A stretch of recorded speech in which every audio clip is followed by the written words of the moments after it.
Uma palavra.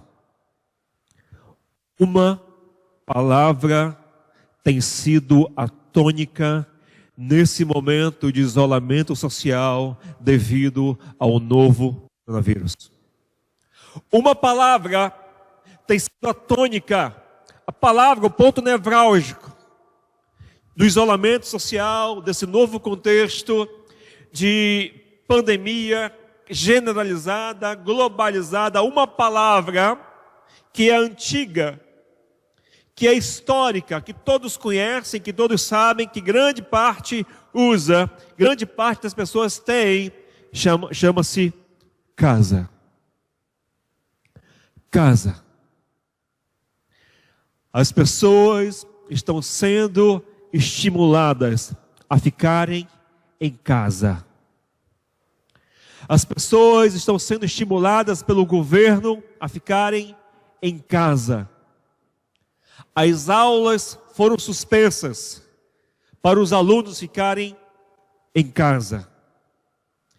Empresas cancelaram seus expedientes e estão mandando os funcionários para casa fazerem home office, trabalho em casa. Grande parte das faculdades fecharam as portas, mas seus alunos continuam em casa, estudando através de videoaulas, no processo EAD, de educação à distância. As pessoas estão sendo incentivadas, aqueles que podem, a ficar em casa. Muitas lives, muitos movimentos na internet. Fique em casa, fique em casa, fique em casa. E cantores evangélicos e não evangélicos fazem músicas, transmitem pelo YouTube e a temática é fique em casa e adore, ou fique em casa e cante comigo, fique em casa. Casa. Casa. A temática da casa. A temática da casa nunca esteve em voga tão grande como nesses dias. A palavra casa é top trends, das mais faladas, mais comentadas nos diálogos das pessoas. As pessoas estão agora constantemente se referindo à casa. Ou estão em casa, ou gostariam de estar em casa, ou estão sendo obrigadas a ficarem em casa, o que quer que seja. Muitos estão falando casa, casa, casa, casa. Você que assiste agora ao culto da Igreja Vida, aqui no YouTube ou aqui no Facebook, muito provavelmente você está em casa. Muito provavelmente você está em casa. Nunca em toda a história a casa foi tão falada. Nunca em toda a história a casa foi tão vivenciada. Por quê? Porque nesse novo momento que nós vivemos, nesse novo momento da história em que nós estamos vivendo, nesse novo contexto pós-pandemia, porque lembre-se, depois do dia 15 de março de 2020, nós estamos vivendo um novo momento na história. Nós estamos vivendo um novo mundo. Aquele mundo do dia 15 de março para trás acabou, ficou para trás. Nós estamos num outro momento, a história está sendo escrita nesse momento e nós estamos fazendo parte desse momento da história. Estamos fazendo parte do contexto dessa nova história que está sendo escrita a partir de casa. E casa tem um novo contexto, um novo significado e uma nova importância em nossas vidas. Repito, casa agora, casa tem um novo contexto, um novo significado e uma nova importância em nossas vidas. Antigamente, casa era um local onde as pessoas dormiam. Antigamente, casa era um local onde as pessoas faziam refeições. Antigamente, casa era um local onde as pessoas passavam grande parte do seu tempo dormindo. Antigamente, casa, as pessoas passavam pouco tempo conectadas umas às outras. Mas agora, nesse novo momento, casa está sendo ressignificado. Casa tem um novo contexto, uma nova importância e um novo relacionamento com as nossas vidas. A casa passou a ser, para a maioria das famílias, o ponto nevrálgico da sua existência. Antigamente o trabalho era o ponto nevrálgico da vida das pessoas. A vida girava em torno do trabalho. A vida girava em torno do trabalho, a vida girava em torno do labor, a vida girava em torno do que as pessoas faziam, a vida girava em torno da produtividade. Mas agora, nesse novo mundo, nesse novo contexto, nessa nova história, a vida está girando em torno da casa. A vida está girando em torno da mesa. A vida está girando em torno do contexto sociocultural de onde? Da casa. E é da casa que nós existimos. É da casa para fora, é da casa para fora. A minha vida agora inicia na casa. E tudo o que eu faço, todas as áreas da minha vida, originam-se e iniciam-se na minha casa, na sua casa. A casa agora tem importância, a casa tem valor. A casa não é mais um local de dormir, almoçar, fazer refeições. A casa é o centro da família. A casa é o centro da família. A casa é o centro da nossa vida. A casa agora tem importância como nunca teve antes. A casa agora tem importância como nunca teve antes na história da sociedade e das culturas. A casa não é mais um local onde só que você vai passar uma noite, mas a casa agora é o teu local de desenvolver a sua vida, de desenvolver a sua existência, desenvolver relacionamentos, de desenvolver vida. Por isso, vida em casa. Por isso, vida em casa. Por isso nós estamos com essa mensagem, com essa série Vida em Casa.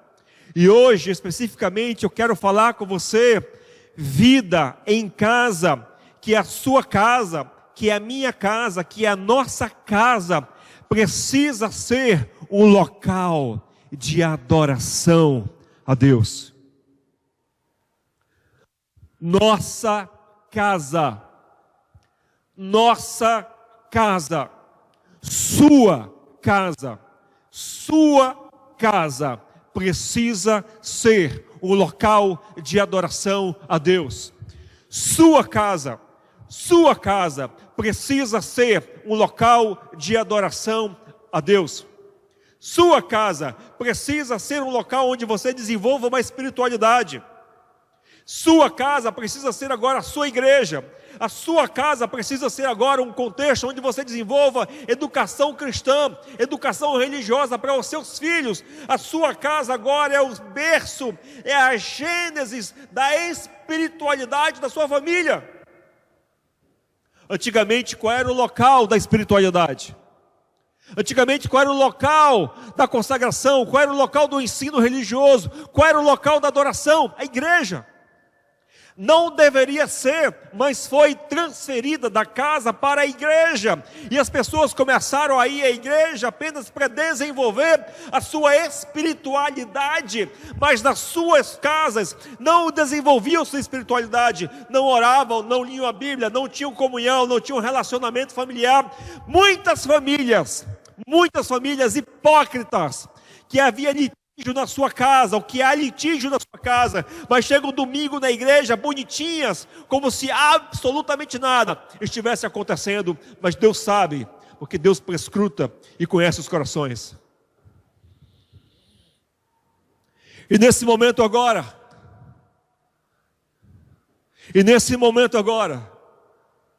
nossas casas voltaram a ser o berço. A terra está voltando para o seu eixo normal. As coisas estão voltando para o seu eixo normal. Nada acontece por acaso. As coisas estão voltando para o seu eixo, e a começar pela casa, porque é na casa que inicia o processo de adoração, consagração e de vida. É na casa que inicia o processo de vida com Deus. É na casa que inicia um processo de espiritualidade, de consagração e de adoração a Deus. É na casa e não na igreja, não no templo, não no espaço religioso, no domingo, um dia na semana com 1h30 de adoração. Agora é 24/7, 24 horas por dia, 7 dias na semana. A Bíblia conta a história de Josué, capítulo 24, a partir do versículo 14. Josué vai chamar a atenção para a sua casa, para a sua família. Ele vai desafiar o povo, vai desafiar as pessoas, e ele vai dizer: eu e a minha casa, eu e a minha família, nós vamos servir ao Senhor. Preste atenção no que diz Josué 24, a partir do versículo 16.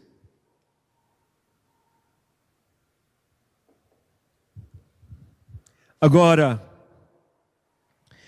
temam o Senhor e sirvam-no com integridade e fidelidade.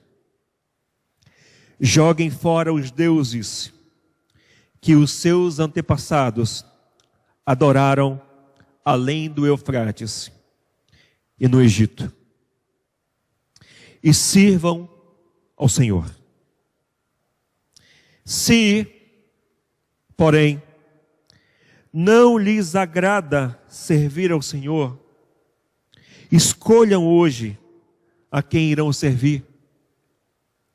Se aos deuses que os seus antepassados serviram além do Eufrates, ou aos deuses dos amorreus, em cuja terra vocês estão vivendo.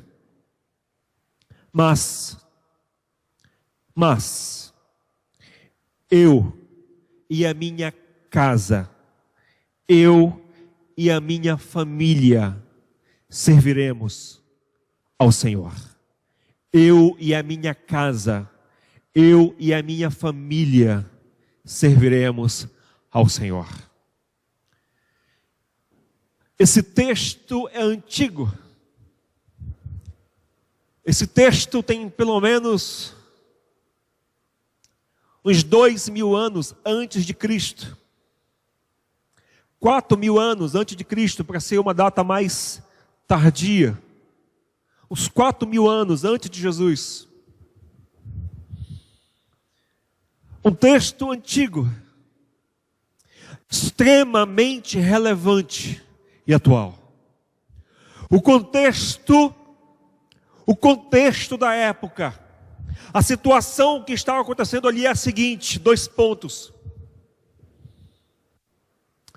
Israel entrou na terra prometida, a terra que Deus prometeu, a terra que mana leite e mel, a terra que Deus prometeu a Abraão, Isaque e Jacó, aquela terra que Deus disse que seria uma grande nação, uma grande multidão, incontáveis como a areia do céu, como as estrelas do céu e como a areia da praia.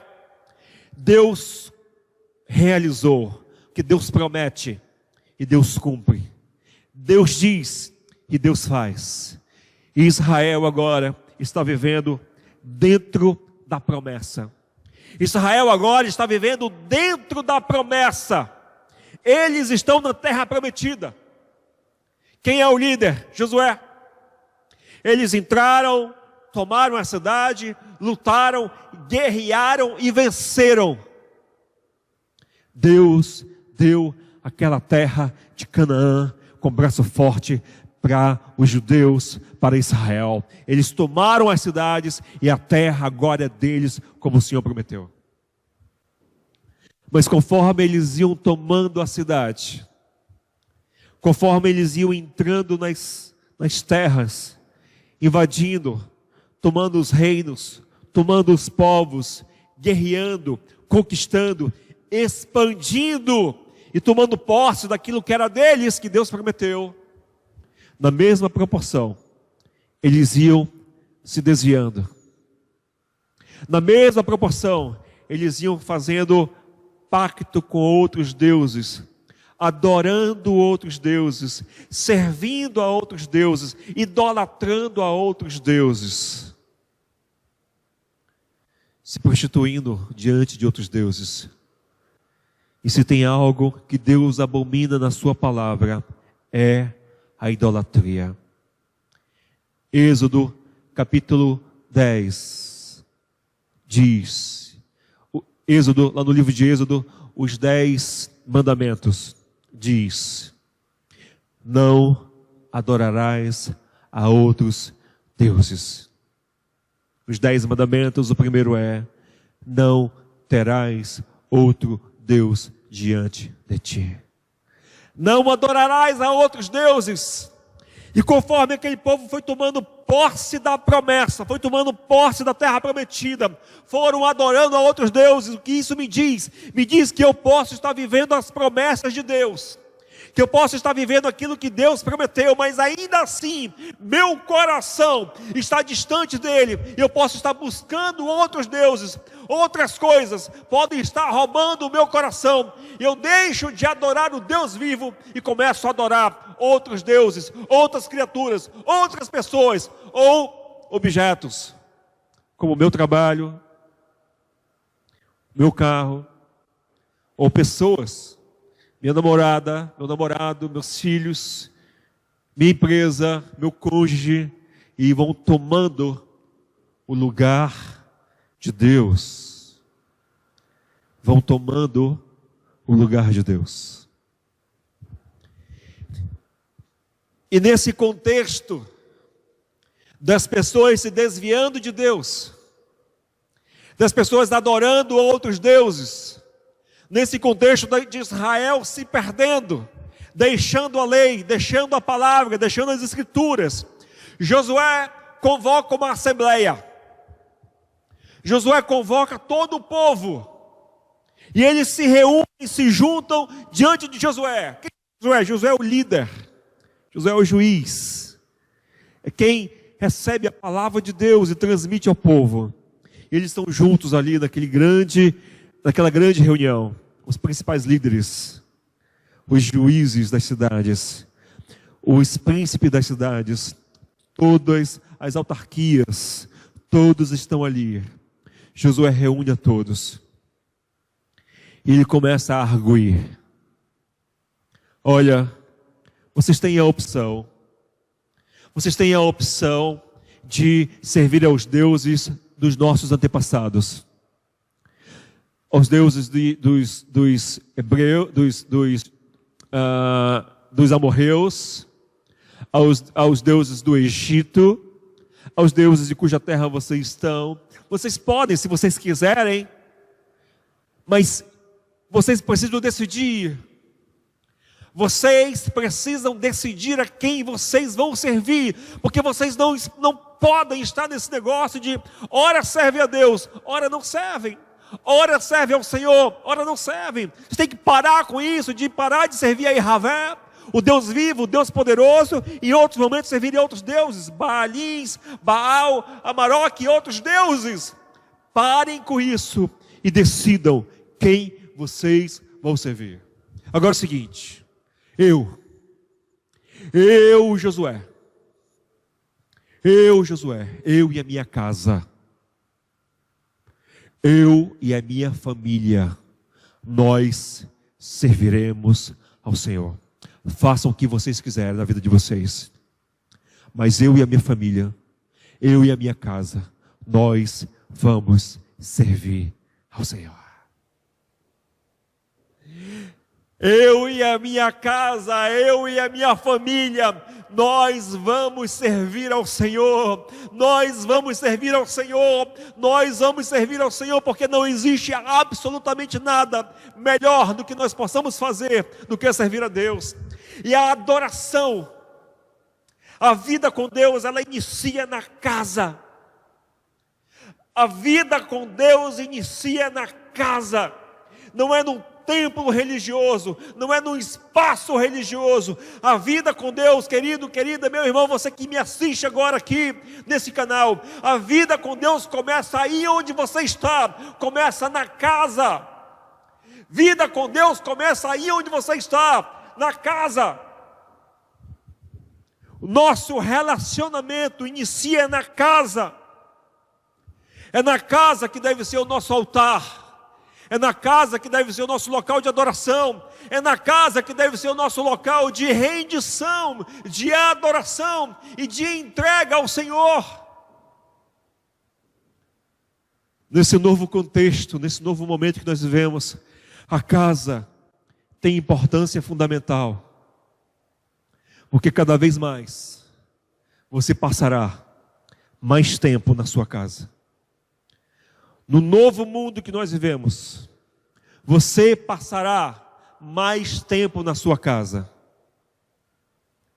Nesse novo momento, cada vez mais, você passará mais tempo na sua casa com a sua família. A grande questão que eu pergunto é: sua casa é um local de adoração a Deus? De coração, meu irmão. De coração, minha irmã, de coração, sua casa é um local de adoração a Deus? Sua casa é um local consagrado ao Senhor? A sua casa é de Deus? A sua casa é um local onde há adoração plena? Sua casa é um local onde os anjos de Deus entram e estão lá ministrando. A sua casa é um local onde a presença de Deus é plena. A sua casa é um local onde a presença do Senhor é palpável, sentida. A sua casa é um local de adoração a Deus? Ou sua casa, número 1, é um local de mentiras? Um local de mentira onde todo mundo mente. Você, marido, mente. Você, esposa, mente. Mente as compras que você faz. Engana do teu marido. Você, marido, engana a sua esposa mentindo com as relações extraconjugais que você tem. Mentindo sobre o seu trabalho. Mentindo sobre o seu rendimento.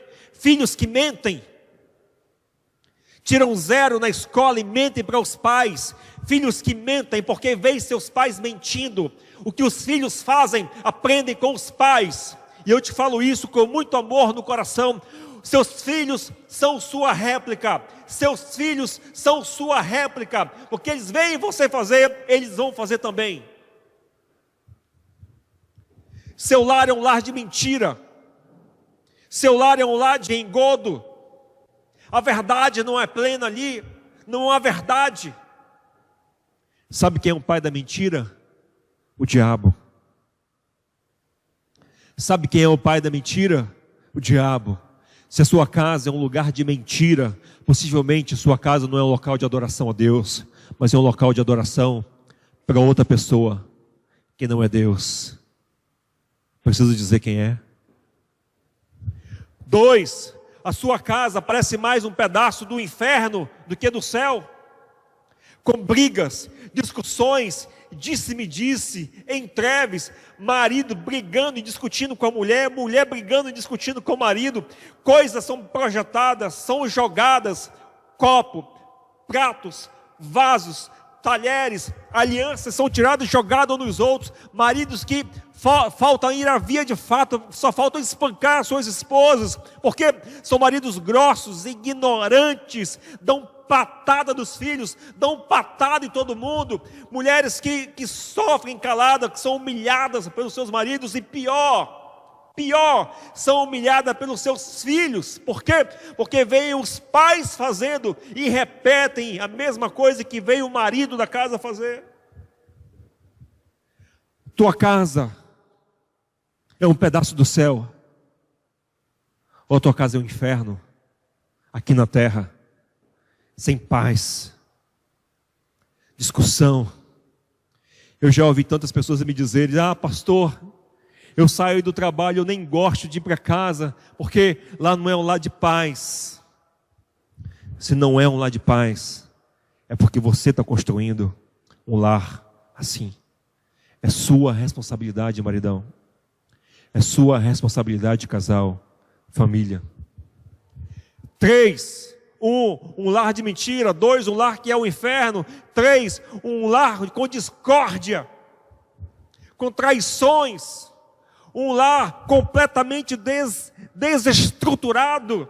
Filhos rebeldes, filhos que fazem o que querem, filhos que não são admoestados, disciplinados, corrigidos pelos seus pais, filhos que têm liberdade de fazerem tudo, nunca receberam o não da vida, fazem o que querem, o que não querem, o que pode, o que não podem, porque tem pais omissos, pais que não largam o controle remoto da televisão para corrigir e ensinar seus filhos, e os filhos estão fazendo o que querem, estão se perdendo, e os pais deixando a responsabilidade para a escola, deixando a responsabilidade para a igreja, deixando a responsabilidade para o tio, para a tia, deixando a responsabilidade para o síndico do condomínio, criar seus filhos, educar seus filhos. Ei, pai, a responsabilidade é tua. Deus vai cobrar de você, pai. Ei, mãe, Deus vai cobrar de você a responsabilidade por esse menino que está se transformando em um menor delinquente, porque não obedece pai, não obedece mãe, porque nunca ouviu um não na vida. Porque nunca ouviu um não. Nunca ouviu um não. É quando crescer, primeira oportunidade que ouviu um não da namorada, ouviu um não de uma reprovação no vestibular, ouviu um não de uma entrevista de emprego, primeira vez na vida que ouviu um não, aí vai ficar deprimido, vai se cortar, vai atentar contra a sua vida. Por quê? Porque não aprendeu a ouvir não em casa. O que é a sua casa? O que é a sua casa? A casa caiu. A casa caiu. Não há mais desculpas. Não há mais desculpas. A casa caiu. Não há mais desculpas, porque agora você tem tempo, sim. Porque agora você pode, sim. Porque agora seus filhos estão perto de você, sim. E agora você descobriu que você saía para trabalhar, não era porque você queria sustentar a sua família. Agora você descobriu que você saía para trabalhar porque você não conseguia ficar em casa com a sua família.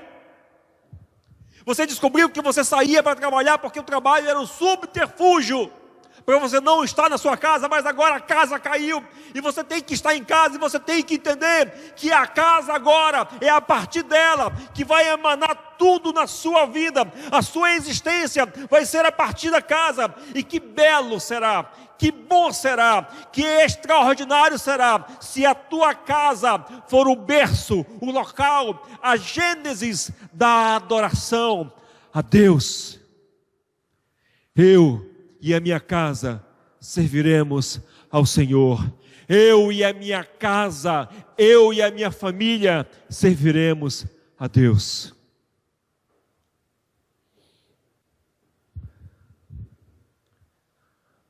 A responsabilidade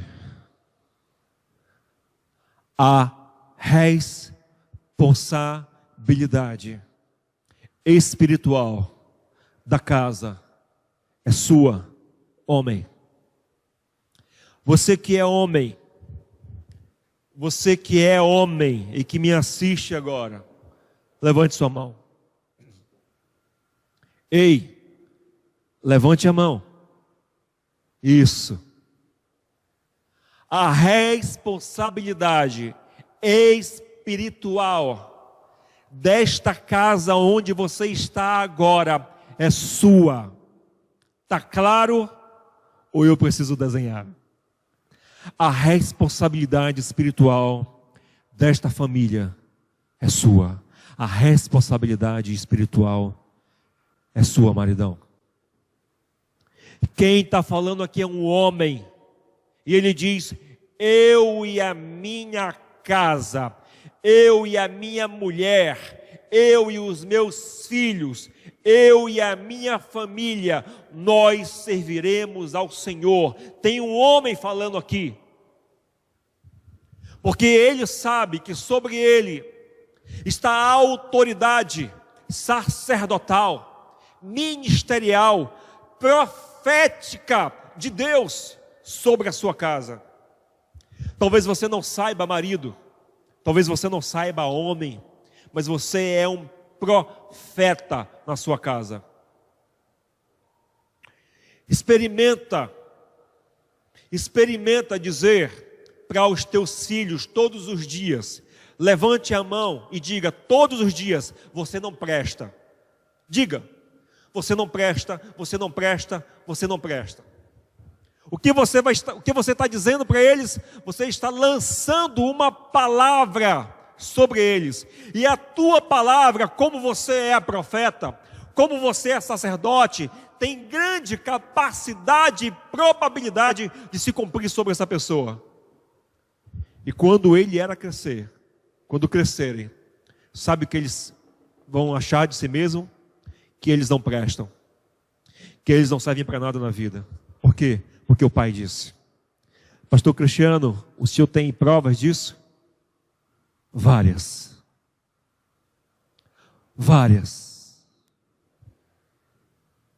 Conheço vários. Ouvi vários. Existem vários cases em igrejas, na internet, em seminários, o que quer que você procure, de gente que ouviu do pai: você não presta. Você não presta. Meninas que ouviram do pai uma palavra que eu nem sequer tenho coragem e menção de mencionar aqui. E quando cresceram, se tornaram exatamente aquilo que ouviram do pai dizer.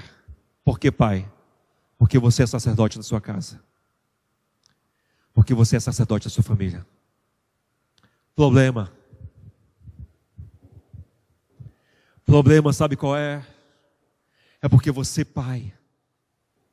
Problema é porque você é sacerdote, você é o sacerdote negligente, você é um pai negligente, você é um pastor da sua casa negligente, você é um pastor da sua família negligente, porque você é um pai ausente, você é um chefe de família que só se preocupa em ganhar dinheiro, mas não se preocupa em perder a família, perder os filhos, perder o casamento, só quer ganhar bens, ganhar dinheiro, prosperar financeiramente, mas está perdendo sua casa, perdendo sua família, perdendo seus filhos. Mas em nome de Jesus, eu quero te dizer hoje à noite, pai, que você tem capacidade e autoridade para mudar isso hoje à noite. Em nome de Jesus, pai, você tem autoridade e capacidade para mudar isso hoje à noite. E a partir de hoje, começar a ter vida na sua casa, a partir de você. Começar a ter vida na sua casa, a partir de você, profeta. A partir de você, pastor da sua casa, pastor da sua família, a partir de você. Pastor, mas eu não sei como fazer. Aprenda, vá atrás, busque instrução, procure na internet, procure. Você vai conseguir. não saber não é desculpa para não fazer. –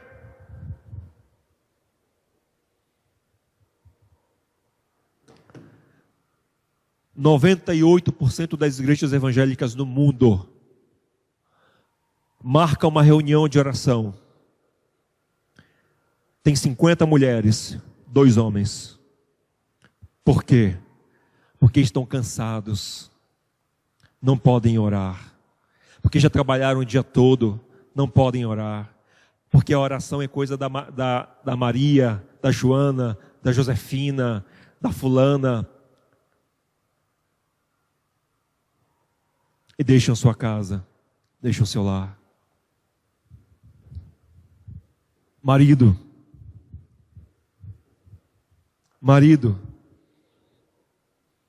pai, homem. O Evangelho de Mateus diz que quando o ladrão entra na casa, sabe quem é a primeira pessoa que o ladrão amarra, prende? É o chefe da casa, é o chefe da família. Depois que o ladrão entra numa casa e prende o homem, ele estupra, ele rouba, ele defrauda, ele faz o que quer. Por quê? Porque o homem está preso, o homem está amarrado.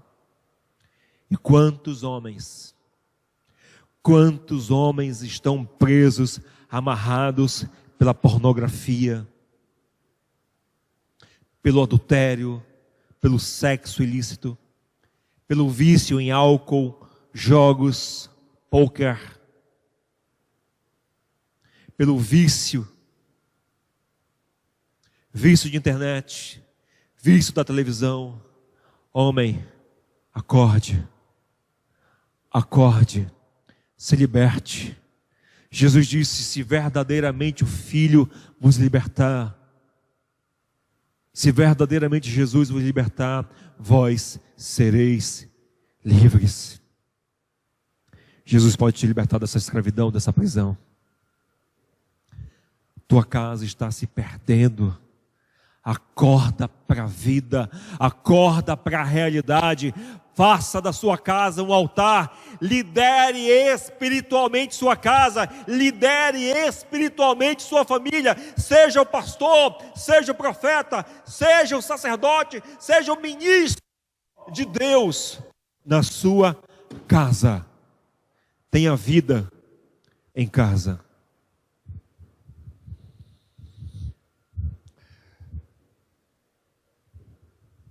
Vida em casa é quando a minha casa é um pedaço do céu.